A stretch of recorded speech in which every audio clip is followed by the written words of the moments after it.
এর শাসন, বঙ্গবন্ধুর ভাষণ, জিয়া কেটেছে খাল, ফখরুদ্দিন, মঈনুদ্দিন সব ঘোড়ার ডিম দেখা শেষ।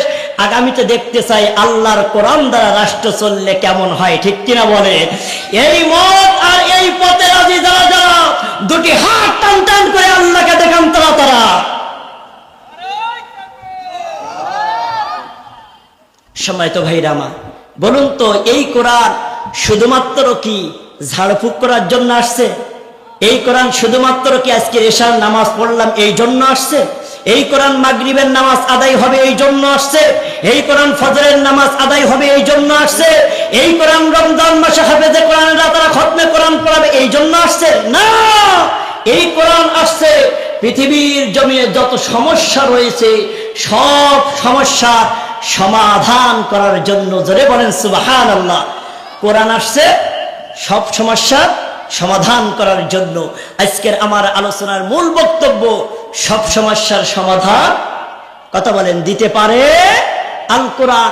যদি বলেন হুজুর এটা কি কোনো ব্যক্তির কথা, এটা কি কোনো রাজনৈতিক দলের কোনো রাজনৈতিক নেতার কথা, এটা কি কোনো কবির কথা, এটা কি কোনো কাব্যের লেখিকার কথা? না না না, এটা কোনো বক্তা, কবি, সাহিত্যিক কারোর কথা নয়, এটা স্বয়ং আমার আল্লাহর কথা।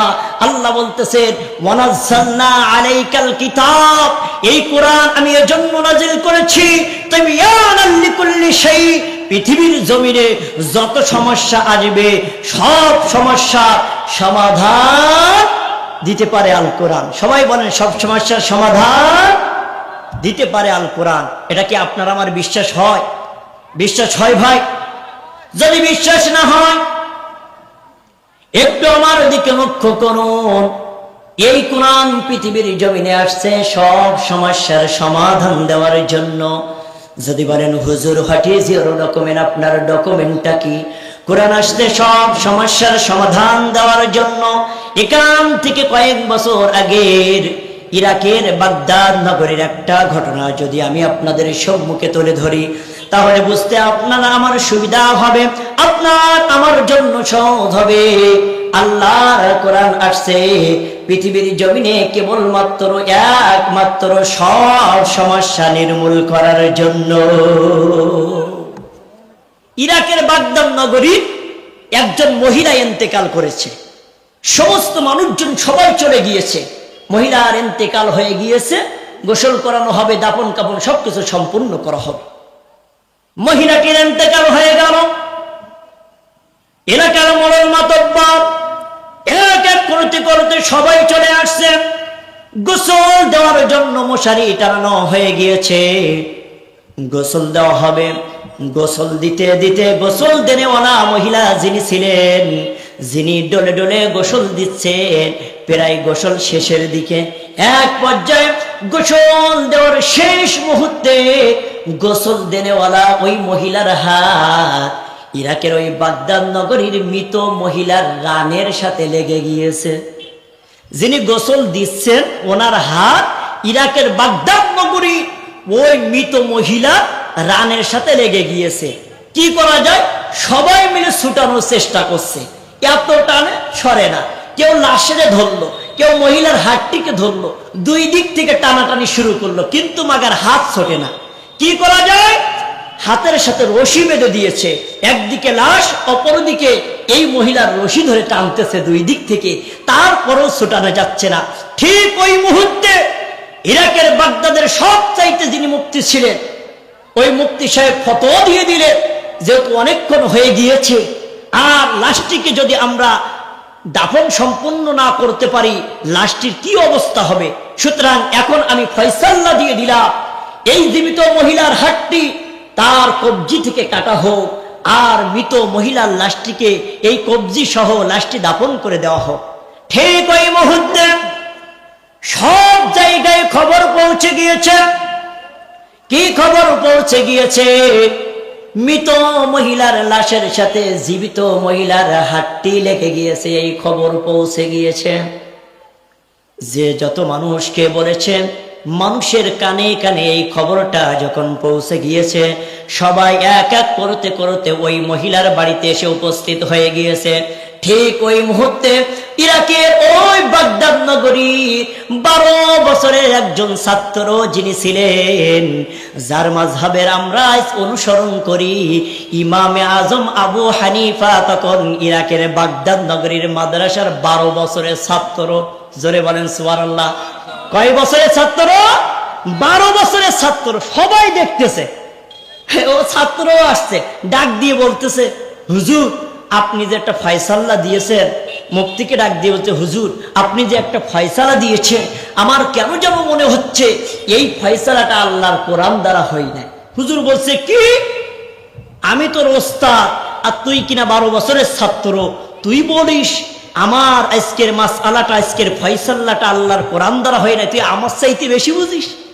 হে ডাক দিয়ে বলতেছে, হুজুর আপনি যদি অনুমতি দেন, এই মুহূর্তে এই লাশের সাথে যে ঘটনাটি ঘটে গিয়েছে, জীবিত মহিলার হাতটি মৃত মহিলার লাশের সাথে লেগে গিয়েছে, আজকের এই ফয়সালাটি আমি আল্লাহর কোরআন দ্বারা দিতে চাই। বুঝে বলছে, তাই নাকি? তুই আমার চাইতে দিবি? কারণ আল্লাহ তাআলা যুগে যুগে বড় বড় ছিলাম, সেটা হলো একটারে মারি আরো 5টা 7টা চলে আসে, আমরা কয়টারে মারবো? ঠিক কিনা বলে? কারণ আল্লাহ তাআলা যুগে যুগে বড় বড়টারে ছোট্ট ছোট্ট জিনিস দ্বারা শায়েস্তা করেছে। ঠিক কিনা বলে? আল্লাহ তাআলা নমরুদে সামান্য ন্যাংরা মশা দিয়ে শায়েস্তা করেছে, ফেরাউনকে নীলনদে চুপাই চুপাই আল্লাহ শায়েস্তা করেছে, ভুষের মতো ইসলাম বিদ্বেষীকে জুতার বাড়ি দ্বারা আল্লাহ শায়েস্তা করেছে। ঠিক কিনা বলে? কবি কত সুন্দর করে বলতেছে, ফেরাউন মুসার সাথে বেয়াদবি করেছে, তাই তো নীল দরিয়ায় ডুবে সে মরেছে। জোরে বলেন ঠিক কিনা? ওরে 2 হাত দিলে বলেন ঠিক কিনা? ওরে নমরুদ খোদার সাথে বেয়াদবি করেছে, তাই তো ন্যাংরা মশা তাহার নাকে ঢুকেছে। ওরে মশাই যখন কামড় দেয় জুতার বাড়ির প্রয়োজন হয়, ওরে মশাই যখন কামড় দেয় জুতার বাড়ির প্রয়োজন হয়, এই জুতার বাড়িতে আবার সে মরেছে।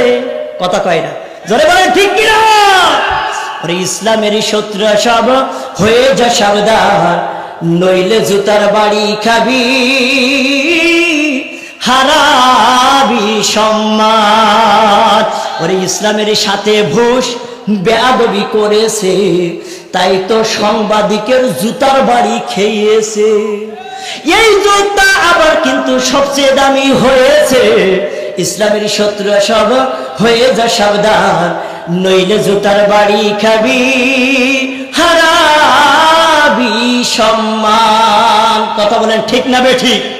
আরো যে বলেন ঠিক না বেঠিক?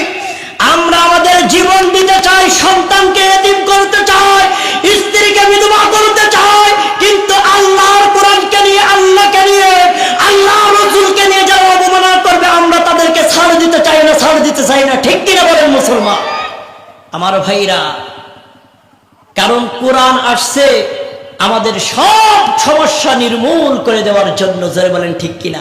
বিশাল বড় প্যান্ডেল করা হলো। কি করা হবে? আজকে মুসলমানদের ধর্ম সঠিক কি বেঠিক আজকে ফয়সালা হয়ে যাবে। ইহুদি খ্রিস্টান রামপন্থী বামপন্থী সবাই হাজির। কি হবে? ইহুদি পাদ্রী একটা চেয়ার নিয়ে বসে গিয়েছে, মুসলমানেরা 6টা প্রশ্ন করব, যদি উত্তর দিতে পারো তাহলে বুঝবো তোমরা সঠিক ধর্মের অনুসারী, আর যদি না পারো আজকেই এই জায়গায় তওবা করে তোমরা তোমাদের মুসলমানিত্ব হার মেনে আমাদের ধর্ম গ্রহণ করবা। ইহুদি পাদ্রী বড় চক্রান্ত করে আসছে। 6টা প্রশ্ন। নাম্বার 1, হে মুসলমানেরা, 1 নাম্বার প্রশ্ন হলো, বলো তো আল্লাহ রাব্বুল আলামিন এখন কি করতেছেন? 2 নাম্বার প্রশ্ন, আল্লাহকে দেখা যায় না, মানো কেন? 3 নাম্বার প্রশ্ন, আল্লাহ কোন দিকে চেয়ে রয়েছেন? 4 নাম্বার প্রশ্ন, আল্লাহর আগে কি ছিল? 5 নাম্বার প্রশ্ন, আল্লাহর নবী এই যে রজব মাস গেল আল্লাহর দিদারে গিয়েছিলেন, মেরাজে গিয়েছিলেন, কোন দরজা দিয়ে আল্লাহর কাছে গিয়েছিলেন? আর 6 নম্বর প্রশ্ন, আমরা আল্লাহকে দেখতে পাবো কবে? 6টা প্রশ্ন। বলুন তো কঠিন নাকি সহজ? জোরে বলেন কঠিন নাকি সহজ? সবাই মাথা চুপ হয়ে রয়েছে, আমার মতো বড় বড় টুপি পরা সবাই মাথা ছায়া। ঠিক ওই মুহূর্তে মাত্র 16 বছরের একজন যুবক, একজন কোরআনের পাখি, একজন তালিবুল ইলম দাঁড়াই গিয়েছে। জোরে বলেন সুবহানাল্লাহ। ডাক দিয়ে বলতেছে, হুজুরেরা রে, যদি অনুমতি দেন আজকের এই 6টা প্রশ্নের জবাব আমি দিতে চাই, যদি আপনারা আমাকে অনুমতি দেন। হুজুরেরা ডাক দিয়ে বলতে, শোন, পরীক্ষার হলে যেয়ে ফেল করা এক জিনিস, আর বললাম জ্বর হইতে মা আসটি দেয়নি, আরেক জিনিস, দরকার নেই। আরেকজন তো নাও যা ইচ্ছা যাক না। 16 বছরের যুবক স্টেজে চলে আসলো, ডাক দিয়ে বলতেছে, ইহুদি পাদ্রী, 6টা প্রশ্ন তুমি করেছো, আগে তোমার কাছে জানতে চাই ইহুদি পাদ্রী রে, এই 6টা প্রশ্নের উত্তর তুমি জানো তো? হ্যাঁ না মানে আসলে খাটাই না, তুমি জানো কিনা তাই বলো। আমি তো খাটাই নিয়ে আসছি, উত্তর আমি জানি না। তাহলে এবার বলো, যে জানে আর যে জানে না সে কি সমান হতে পারে? না, তাহলে চেয়ারে বসবে কে?